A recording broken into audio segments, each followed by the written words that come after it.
Guideline ரேட்டை கண்ணாவினான்னு ஏற்றிட்டாங்க. பத்திர செலவு பயங்கரமாக ஏறி போச்சு. அதனால் இங்கே பத்திரப்பதியோ குறைஞ்சி வச்சுப்பா. இதில் மறுபடியும் வேறு சொத்து மதிப்பை ஏற்ற போகிறாங்களாம். யார் கேட்குறது? இந்த சவுக்கு சங்கர்னு ஒரு ஆள் கத்திட்டு இருந்தாப்புல, அந்த ஆளையும் சவுக்காலே அடிச்சு கையை ஓடிச்சிட்டாங்க. என்னண்ணே போன வருஷம் பத்திரம் போடுனீங்க, இப்போதான் வந்திருக்கீங்க? ஆமா தம்பி, எழுதி கொடுக்குறாலே இறந்து போனாரு. வாரிசு சர்டிஃபிகேட் எடுக்கக்குள்ள மயங்காரு பாரணி போயிட்டாப்புல.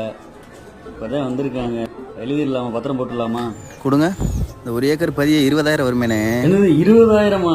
என்ன தம்பி, போன வருஷம் 10,000 அண்ணே, போன வருஷம் கிரையத்துக்கு 11% இருந்துச்சு. 2% பதிவு கட்டணத்தை மட்டும் குறைச்சிருந்தாங்க. ஆனால் போன வருஷம் உங்கள் இடத்தோட மதிப்பு ஏக்கர் வெறும் 60,000 தான். இப்போ ஏக்கர் 2 லட்ச ரூபா. அரசு வழிகாட்டி மதிப்பு உயர்த்திட்டாங்க. 2 லட்ச ரூபாய்க்கு 9% எவ்வளோ? 18,000 ரூபா.